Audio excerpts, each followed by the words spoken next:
Hello everyone and thanks for joining. In the previous episode I explained how we did the framing for my workshop.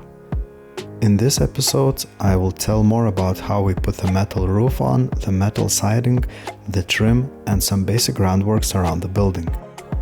Before putting the metal roof on, we had to put the fascia to the sides and to the back and front of the roof. We painted the boards before screwing them onto the roof. It's much easier to do that on the ground. I cut the top on at an angle so the wind membrane would hide them. By screwing these front fascia to the ends of the battens, we were able to align metal roof sheets to them, making sure they go straight across the full length of the roof. After the roof was on, we installed the rain gutters on both sides.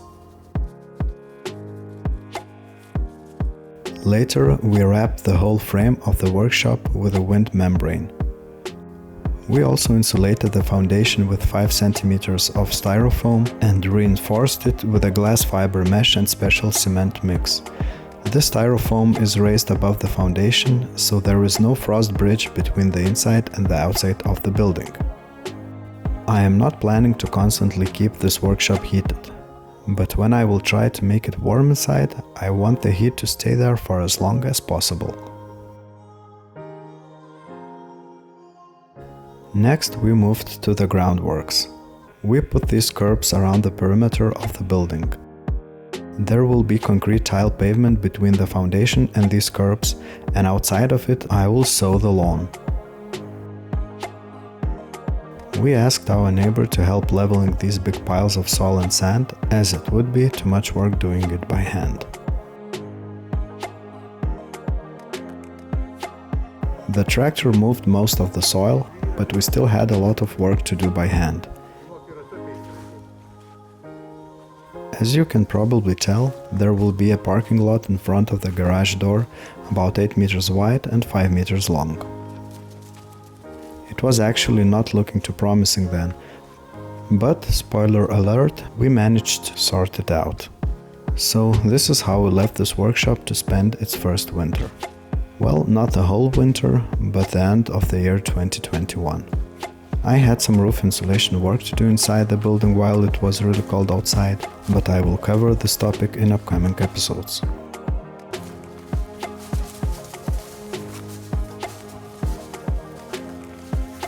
February weather was quite mild, so I decided to install the soffits.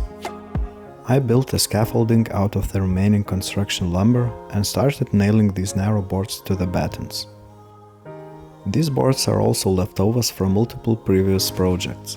They did not look too good, but we selected the best ones, painted them, and actually they turned out to be perfectly fine for the purpose.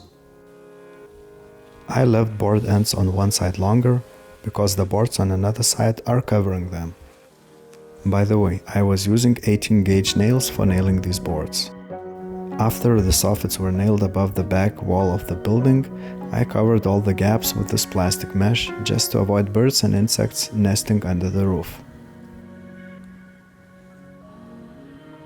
After both back and front soffits were installed, I made this frame to install the soffits on both sides of the building.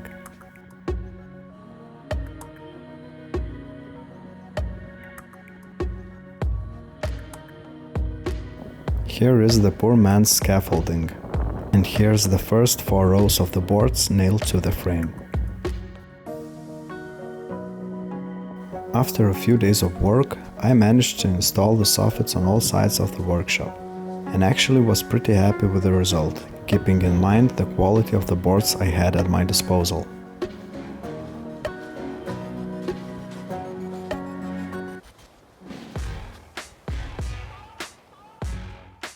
My next task was to add horizontal battens all around the building, so we could install the steel sheets on the walls. I marked the heights for the battens on these vertical planks holding the wind membrane. So on the side walls of the building there will be 4 rows of these battens.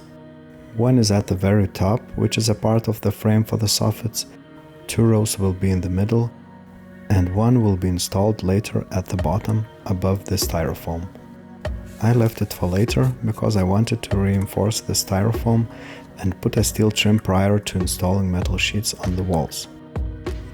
The idea is that metal sheets will be attached to these battens, leaving a gap for ventilation between the sheets and the wind membrane.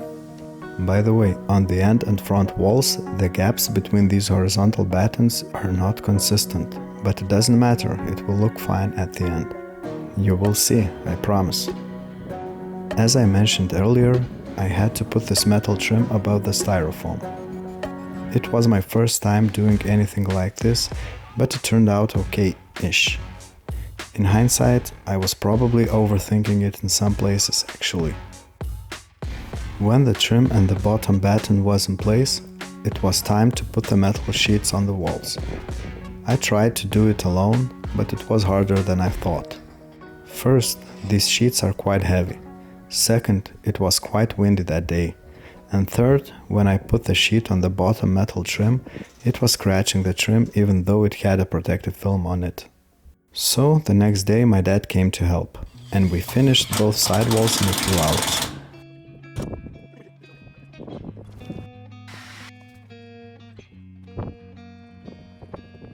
And the next day, we managed to finish the front and rear walls as well. I needed the trim to be installed on the corners where two walls are joining, also around the doors and windows. As I had a few extra metal sheets laying around, I decided to try to fabricate the trim myself. It came out pretty good, so I saved a few bucks, and ordering the same color and texture of the trim would have taken a few weeks. So I simply was moving forward instead of waiting.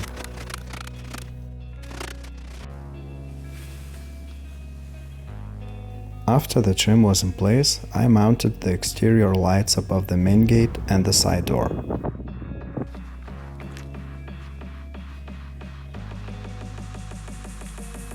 I next decided to mount the rain pipes to the wall because previously they were just hanging straight. After that, it was time for a very not so much creative work, leveling the terrain around the workshop. The height difference was varying a lot in different spots, so I took the shovel and started digging.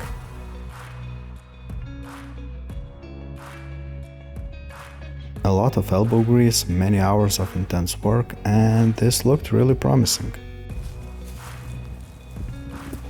Then I took a rake and prepared the soil for sowing the lawn. Here you can see the seeds on the soil. I then raked everything again and used the best tool for compacting the soil, my feet.